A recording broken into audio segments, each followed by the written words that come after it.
नमस्कार आप सभी को चलिए बसंत पंचमी के लिए कमल का पुष्प बनाते हैं।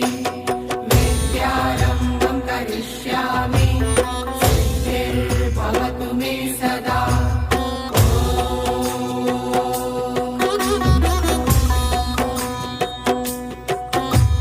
सरस्वते नमस्तुभ्यं वरदे कामरूपिणि विद्यारम्भं करिष्यामि सिद्धिर्भवतु मे सदा।